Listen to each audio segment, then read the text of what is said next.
Hello and welcome. Today we have evaluate division. This is actually one of the more popular graph questions. It's been asked by BlackRock, Uber, TikTok, other companies. I'm sure have also asked this question.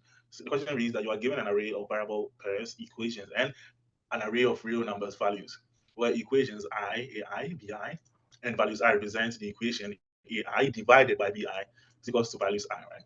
Each AI or BI is a string that represents a single variable. We're also given some queries where queries J is equal to CJ, DJ represents the jth query where you must find the answer for CJ over DJ, right? So return an answer, sorry, return the answer to all queries. The first single answer cannot be determined, return -1.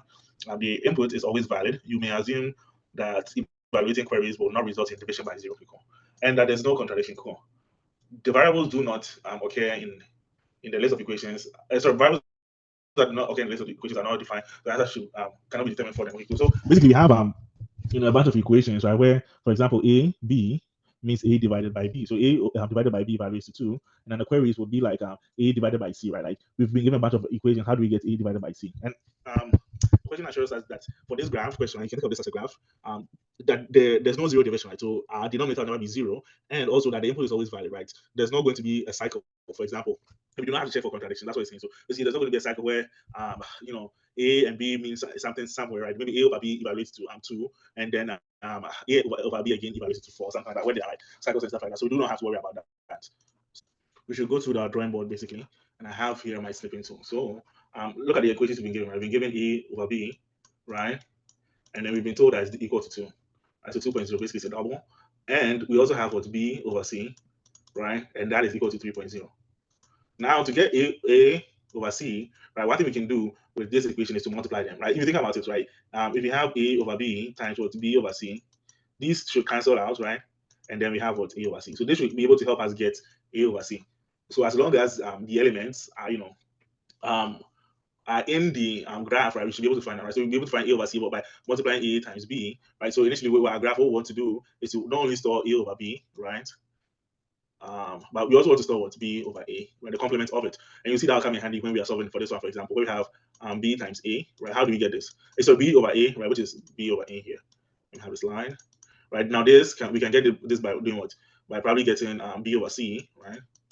And then times what? C over A, right? So basically, there are multiple ways to find these answers. I think this one to get this from what we have, what we have on the graph, right? B over A, we'll probably use let me redo this. So it's probably B over A times what? A over B, right? Times I think actually I think C over B, right? Right, and then B over A.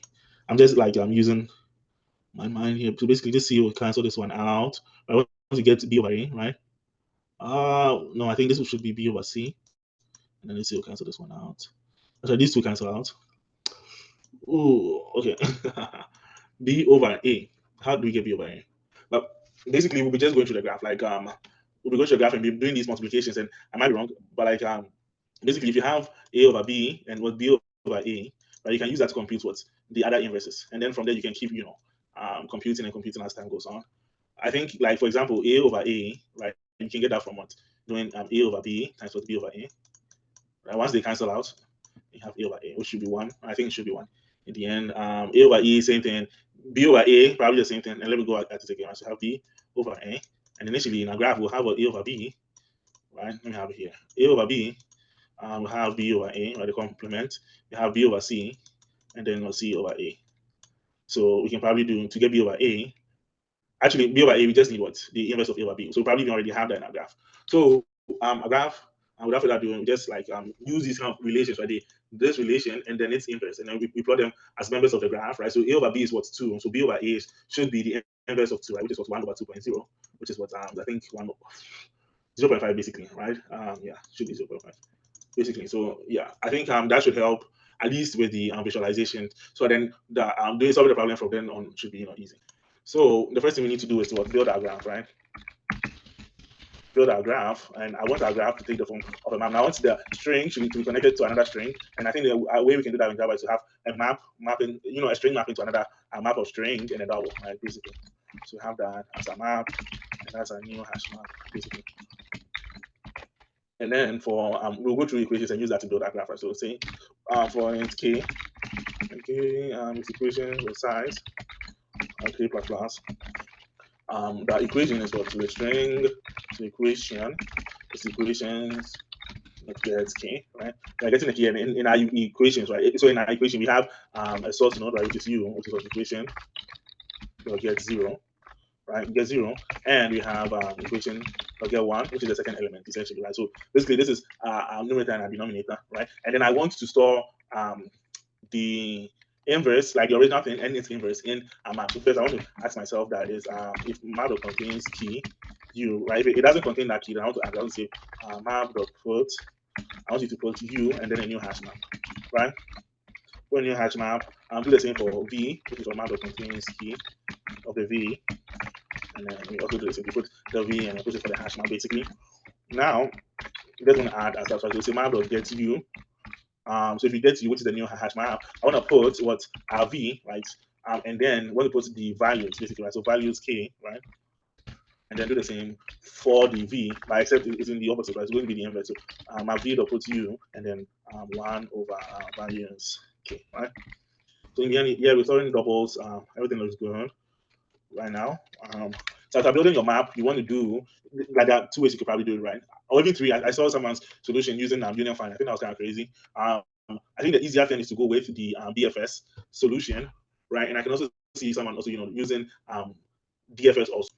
So I will use BFS, right? I use BFS to solve it. I also use BFS initially. I think the BFS solution is faster than the DFS. I'll just flash the DFS solution in the end, right? But basically, I think the BFS was faster, so I want to show BFS basically, and it's probably even easier to understand. So what we want to return is what a double array, and I want it to have the length of the number of queries that we have, right? So queries of size, right? And then we want to look through basically and say that for what to look through our queries, as for case equals 0 and case less than 1 queries dot size, right? K plus plus, I'm gonna our query, right? Queries will get k, and then a string u should be actually mistake here. So it's supposed to be a string, right? That's what we get from the equation. So string u and string v and so no, I mean string. And here I put in doubles. Okay, cool. So basically, string u here, right, is the first element in our query. So queries will get 0, right? Actually, query will get 0, sorry. And then string v is what query will get 1, right? So if u or v are not in a graph, then we know that, like for example, they are like the x, right? So we want to return -1. So if our map basically doesn't have, so if map contains key, right? U, if it doesn't contain u or it doesn't contain v, what we want to do is return what? I will say that the answers for the corresponding key should be -1, right? So -1, so else we want to do a BFS, right? A BFS, and in our BFS, basically, we're going to return an int, and then what we need in our BFS is probably a map. We need a map. We need the u, right? Also need a v, and my mistake. We probably also need the actually we'll probably not need anything else, right? So we'll probably just u and v. But if you need something else, I'll probably be able to comment. And once you're done filling our answers, I really want to just return answers, right? So this is the public double, right? The BFS, and then I want from the BFS a map of a string, a map of string double, and then I need I use going to be our start here, right? This is our end. So basically, what we want, what we want is that once we hit the end, right? Well, basically, our start is already given us here, which is the u. Now, when we have our start equaling our end, then we want to return the product that we have, right? Or the product that we'll be building up until that point.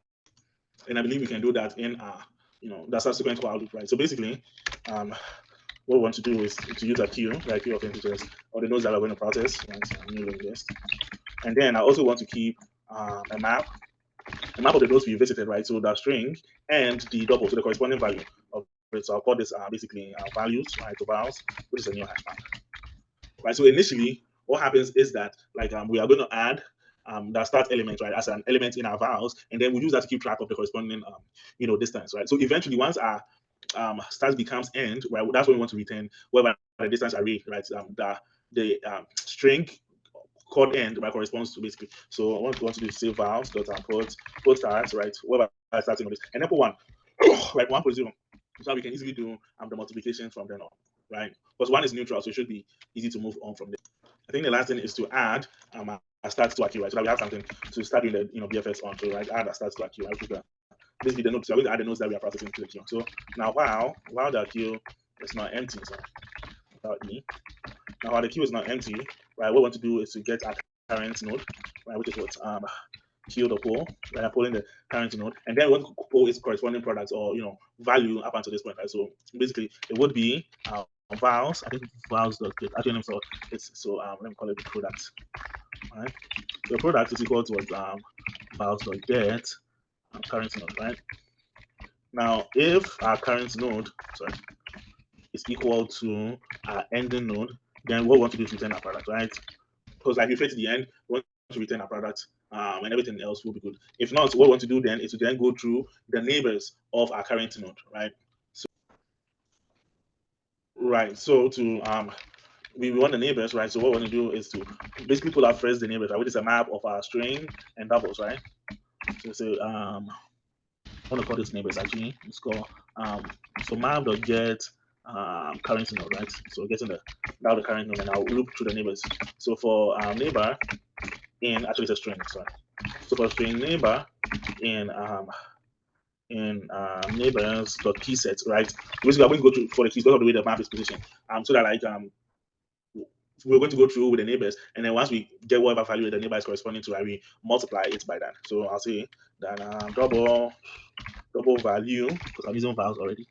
The value should be what neighbors dot get neighbor, right? Come on. So that's the double value, and if everything is good, what we want to do then is to add our distance, right? Like our new product to our distance array, or in this case, it's called our vals array, right? That's what we want to add to. But before we do that, we want to check if, in the first place, like our neighbor is in the distance array, right? So if listen, if a vals or distance, if it contains the key, if it contains the key neighbor, right? Cool. It should be it should be contains key neighbor. Then what we can do is now do that processing, right? We can say vals dot put neighbor against the neighbor. What we want to do is to get what value and then multiply that by what our product so far, right? The value multiplied by product, and then with that we want to add the current node that we are working on to to the queue basically, right?